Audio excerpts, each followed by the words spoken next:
we've got head coach Doug McDermott, senior forward number 3, Doug McDermott. Start with a statement from Greg first, then take questions for Doug.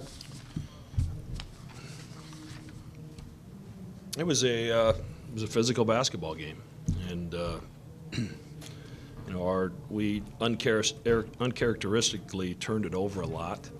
I think we're averaging 9 turnovers a game on the year.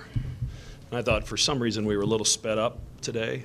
Certainly part of that credit goes to Xavier. But, most days when we get up 34 three-point shots, we're probably going to end up on the good end of that game. And today we didn't shoot it well, and Xavier shot it extremely well and, made us pay, especially some late shot clock things where they had big shots at times when they really needed them. And when we got back in the game there at the end, I thought their execution was outstanding to take that. We had cut it to 3, and they got it back to 8 in a hurry, and some good execution on their part. Questions first for Doug. Doug, did you sense that you guys were a little sped up out there offensively? Yeah, a little bit. We weren't making the extra pass there to start. A couple forced ones, and that's not who we are. We're a team that's historically sharing the ball, and we'll get back to that. Just nothing to worry about here.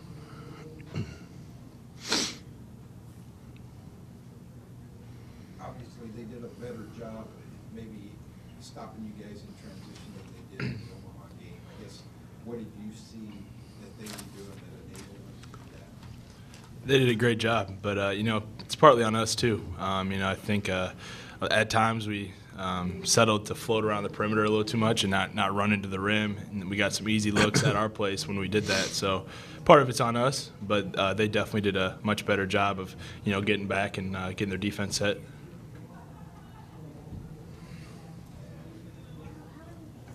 I guess situation there. Last part of the first half, the things that you guys do well is getting stops and scoring in transition. You couldn't get stops. How frustrating was that?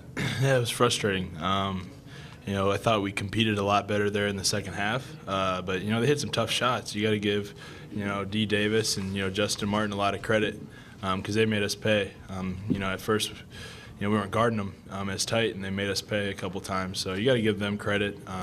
But I thought we did a much better job of buckling down in the second half. When you guys get it back to 3, are you feeling pretty confident? What'd you say? When you got it back to 3 there late in the game? We were feeling really confident. We'll take that as good as they were playing, and we made that run. But we can't just look at the scoreboard, down 12 and say, all right, guys, we got to turn it on. We got to be perfect, every possession. We got to have that mindset that we're trailing like that. And I think we started playing a lot harder when we were down 12.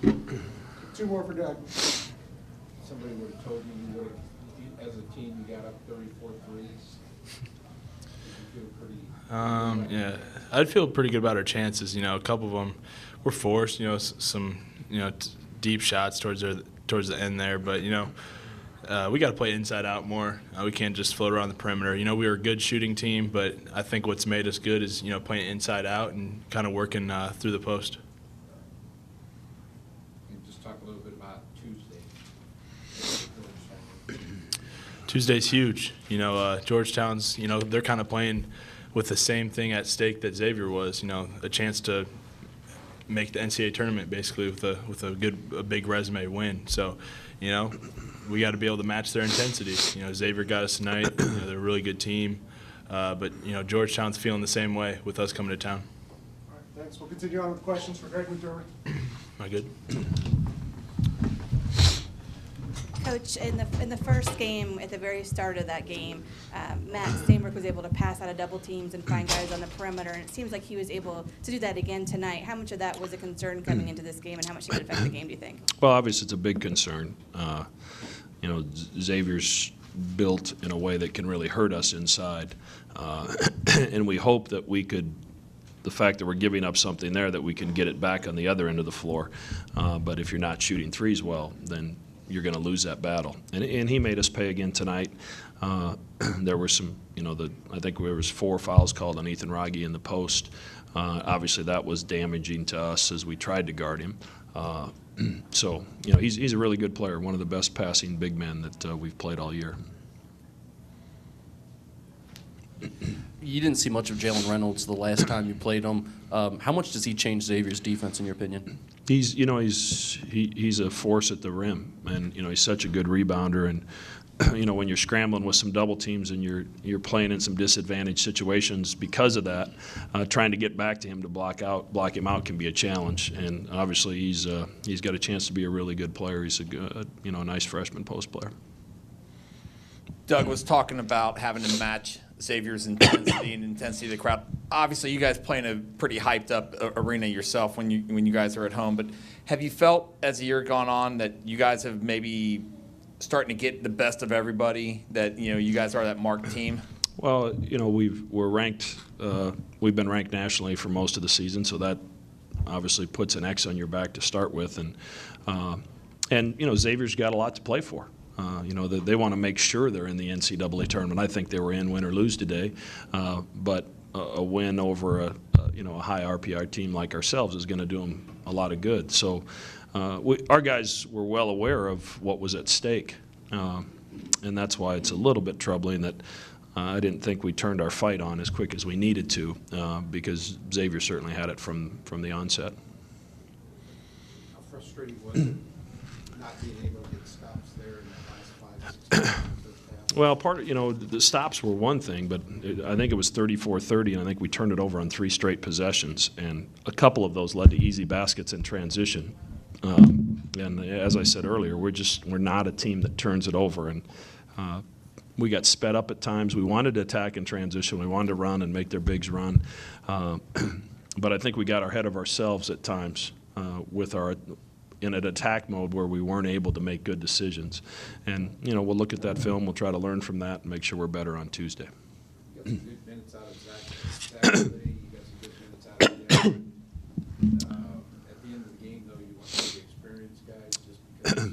Well, we were behind a little bit there, and obviously Ethan's, he's one of the best shooters in the country, and he's won a lot of games for us. And in that situation, you're going to go with who got you here. And obviously those guys off the bench did a great job. Devin was good. Avery gave us some good minutes. Those guys are going to have to continue because Isaiah's likely done for the year. But Zach was really good. This is a nice. Nice opportunity for him, and I think it'll build his confidence.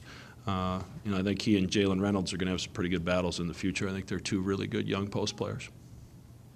How much parity started to creep into this, and how different really is Xavier from Creighton on any given night?